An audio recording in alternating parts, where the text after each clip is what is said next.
तो दोस्तों आज के इस कंप्लीट वीडियो में हम बात करने वाले हैं कि आपका फोर्थ राउंड काउंसलिंग कब से शुरू होगा, कितने रैंक तक के बच्चों को कॉलेजेस मिलने वाले हैं, कौन कौन से पार्टिसिपेशन होने वाले हैं और आपके फोर्थ राउंड में अनलिमिटेड चॉइस होगा नहीं होगा, अदर स्टेट वाले भी आ रहे हैं। तो सारी चीज़ें हम आज के इस कंप्लीट वीडियो के माध्यम से हम क्लियर करने वाले हैं। तो जैसा कि आप सभी को पता है कि आपके थर्ड राउंड का सीट अलॉटमेंट हो चुका है और उनका जो ड्यू डेट है वो 9 अगस्त है, यानी 9 अगस्त के पहले उनको सारा प्रोसीजर कर लेना है। अब आपको ये भी पता होना चाहिए कि थर्ड राउंड में बहुत सारी गलतियां होने वाली हैं, ठीक है। फिर से बहुत सारी गलतियां बच्चे करने वाले हैं जिनको कॉलेज मिला है। और मैं आपको बता दूं कि थर्ड राउंड की काउंसलिंग करने के बाद ये भी पता चला है कि बहुत सारे बच्चों को कॉलेजेस दूर मिले हैं, ठीक है। जैसे आपका घर वेस्ट में होगा और मैं ईस्ट में हूँ, ठीक है, तो मुझे वेस्ट का कॉलेज मिल गया है, ठीक है। तो इस तरीके से थर्ड राउंड का जो भी बच्चा दूर पाया है कॉलेज, वो डेफिनेटली फोर्थ राउंड की तरफ जाने वाला है। तो फोर्थ राउंड में अच्छे से कॉलेजेस फिर से मिलने वाले हैं। अगर आप सभी चाहते हैं कि वेस्ट काउंसलिंग हो तो आप सभी इस नंबर को डेफिनेटली नोट करके रख सकते हैं।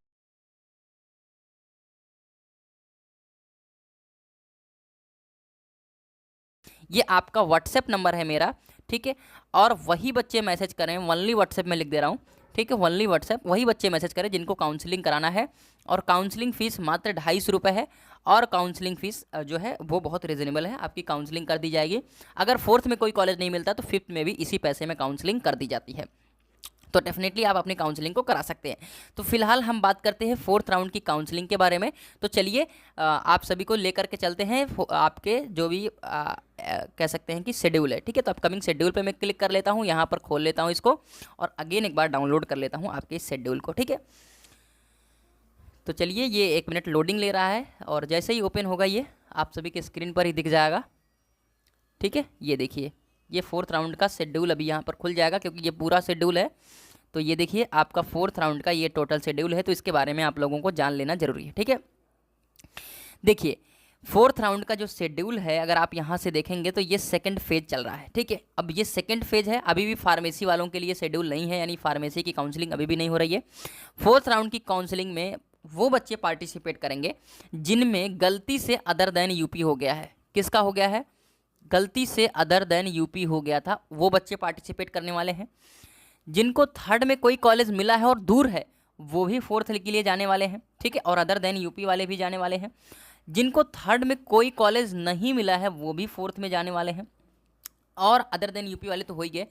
जिनको सेकंड में कोई कॉलेज मिला था और कोई गलती हो गई थी वो भी फोर्थ राउंड की काउंसलिंग कराने वाले हैं। तो इतने लोग फोर्थ राउंड की काउंसलिंग कराने वाले हैं। अब आप सभी का डाउट है कि क्या सर मुझे भी कॉलेज मिल पाएगा? तो मैं डेफिनेटली कहूँगा कि आपको कॉलेज मिल पाएगा, लेकिन बहुत ही सावधानी से आपको काउंसलिंग करनी होगी।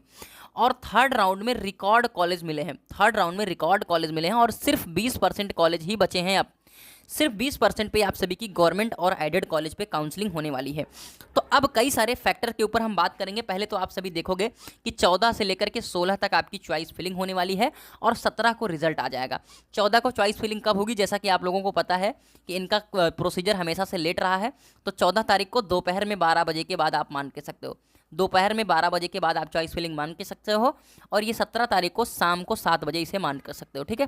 शाम के 7 बजे के बाद आप सभी की चॉइस फिलिंग का जो अलॉटमेंट है वो आ जाएगा। ये क्लियर हो गई आपको बात? अगर आपको कोई कॉलेज मिल जाता है तो आपको पता है कि इसे आप फ्लॉट नहीं कर सकते, यानी आपको ये लेना ही लेना होगा, ठीक है। अब उसको क्या करना होगा? उस केस में आपको 3250 जमा करना होगा 18 तारीख से लेकर के 22 तारीख तक। तो काफ़ी टाइम दिया जा रहा है, 4 दिन का टाइम दिया जा रहा है, तो डेफिनेटली आप आराम से जमा करोगे। और 18 तारीख के बाद से आप सभी, यहाँ पर काफ़ी बड़ा बदलाव है जो ये है कि 20 तारीख, ठीक है, आपको सेल्फ हेल्प सेंटर पे जो जाना है वो 20 तारीख से जाना है।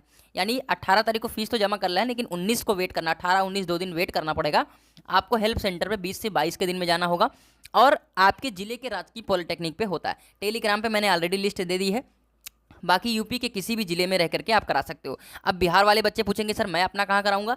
तो देखिए भैया, आप बिहार से हो तो आप अपने नज़दीकी यूपी में जो भी बलिया वगैरह है, वाराणसी वगैरह है, वहाँ पर आपका जो भी बॉर्डर पे है वहाँ पर आकर के अपना डॉक्यूमेंट वेरिफिकेशन सेंटर पर कंप्लीट करा लेना और ये काम 22 के पहले पहले करा लेना। उसके बाद आपको पता है कि जो बैलेंस फीस डिपॉजिट है 3250 जमा करने के बाद क्या होता है? डीबी।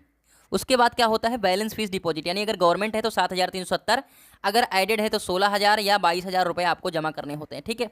तो ये बैलेंस फीस डिपॉजिट आपको पे करनी होगी और वो भी आपको 23 23 तक अगर आप नहीं जमा करते हो तो वो सीट कैंसिल हो जाएगी। ठीक है, अब जो बच्चे सोचते हैं कि मुझे कॉलेज मिला है और मुझे आप काउंसलिंग मतलब मुझे नहीं एडमिशन लेना है तो विड्रॉल कर सकते हैं, लेकिन उनकी कोई फीस वापस नहीं आने वाली, जितना मुझे एक्सपीरियंस अभी तक का रहा है। ठीक है, अगर बात करें फोर्थ में जिनको कॉलेज नहीं मिला है, यूपी स्टेट और अदर स्टेट दोनों बच्चे फिफ्थ राउंड में भी काउंसलिंग करेंगे और 25 से 28 के बीच में 27 के बीच में अपनी चॉइस फिलिंग करेंगे और 28 को इनका अलॉटमेंट रिजल्ट आएगा और 29 से 31 तक अपना क्या करेंगे ये लोग, अपना सीट एक्सेप्टेंस फीस जमा करेंगे और 29 से आपका डिस्ट्रिक्ट हेल्प सेंटर पे भी जाना शुरू हो जाएगा और आप जो फीस जमा करेंगे वो 2 तारीख तक लास्ट डेट है, 2 सितंबर तक अपना जमा करेंगे और 3 तक अपनी जो भी विड्रॉल है वो कर लेंगे अगर कॉलेज नहीं लेना है उन्हें।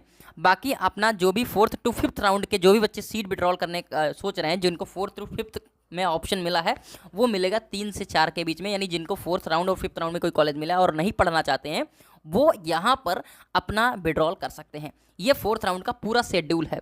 अब अगर हम बात करें यहाँ पर नियमों की, तो नियम सारे वही रहने वाले हैं। अगर जो भी चीज़ें हैं इसको आप अच्छे से किक करके पढ़ लीजिएगा। शेड्यूल आपके विस्तृत शेड्यूल आपके वेबसाइट पर मौजूद ही है और मुझे लगता है कि अगर आपको कुछ पढ़ करके सुनाना है तो मुझे यही सुनाने के लायक है। अभ्यर्थी मुख्य एवं विशेष काउंसलिंग के प्रथम चरण में उपलब्ध कराई गई विड्रॉल की ऑनलाइन सुविधा के अंतर्गत सीट एक्सेप्टेंस फीस वापसी का विकल्प चुन सकेंगे। साथ ही ऐसे अभ्यर्थी जिन्होंने सीट एक्सेप्टेंस फीस जमा कर दी है परंतु उस चरण की निर्धारित तिथि तक डॉक्यूमेंट वेरिफिकेशन नहीं कराया, पाठ्यक्रम का आवंटन स्वतः निरस्त हो जाएगा और सीट अगले चरण की सीट मैट्रिक्स में जुड़ जाएगी तथा सीट एक्सेप्टेंस फीस वापस नहीं होगी। जैसे आपको कोई कॉलेज मिल गया, ठीक है, और आपने 3250 जमा कर दिया, ठीक है, इस बात का ध्यान रखें, और आप अपना डॉक्यूमेंट वेरिफिकेशन नहीं करा पाए तो वो सीट एक्सेप्टेंस फीस वापस नहीं होगी और अब जो आपकी सीट मिली हुई रद्द हो जाएगी और आप अगले राउंड में, ठीक है, स्थित आगामी चरणों में प्रतिभाग करने हेतु अनर्ह होगा। तदनुसार विड्रॉल विकल्प चयन करने की स्थिति में धनराशि अभ्यर्थियों द्वारा प्रवेश हेतु जिस बैंक खाते से जमा की गई उस बैंक खाते में ऑनलाइन अंतरित रिफंड की जाएगी और अन्य किसी बैंक का विचार नहीं किया जाएगा। वापसी की पूर्ण जिम्मेदारी अभ्यर्थी की होगी। अभ्यर्थी काउंसलिंग के अगले सभी चरणों के लिए अपात्र माना जाएगा। तो मेरे प्यारे साथियों, अगर आपको 4th में कोई कॉलेज मिलता है तो वो आपको डेफिनेटली ले लेना है, वरना आपको अगले राउंड के लिए एलिजिबल, जैसे 3250 आपने जमा कर दिया तो अगले राउंड के लिए एलिजिबल नहीं होगी। यानी अब अगर आपकी आगे कोई काउंसलिंग 6वें राउंड की शुरू होगी तभी आप पार्टिसिपेट कर पाओगे, वरना नहीं कर पाओगे। वैसे डेफिनेटली प्राइवेट कॉलेजों की सीट भरने के लिए इन्हें आगे की राउंड की काउंसलिंग को चलाना ही पड़ेगा, इस बात का ध्यान रखें। तो आगे काउंसलिंग चलने वाली है। अब हम बात करते हैं यूपी और अदर स्टेट के बच्चों की कि किस तरीके से हम काउंसलिंग करने वाले हैं। देखो, यूपी स्टेट के बच्चे जो हैं, अदर स्टेट की बात कर लें पहले, ठीक है, अदर स्टेट की। अगर अदर स्टेट है आपका और अगर आप 20,000 रैंक के अंदर हैं, ठीक है, 20,000 रैंक के अंदर हैं तो आप सेफ स्कोर में हैं, ठीक है, सेफ स्कोर में हैं, सेफ स्कोर में है, मतलब सेफ जोन में कह सकते हो आप। और आप सभी को यही रिकमेंड करूँगा कि ORCR देख करके चॉइस फिल करें, चॉइस को फिल करें, ORCR देख करके चॉइस को फिल करें।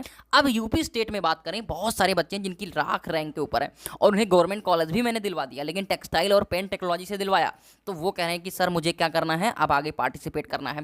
तो देखिए, अगर आपको अच्छी ब्रांच से पढ़ना है, अच्छी ब्रांच से अगर डिप्लोमा करना है तो आपके पास ये ऑप्शन है कि गवर्नमेंट एडेड कॉलेज सेलेक्ट करें।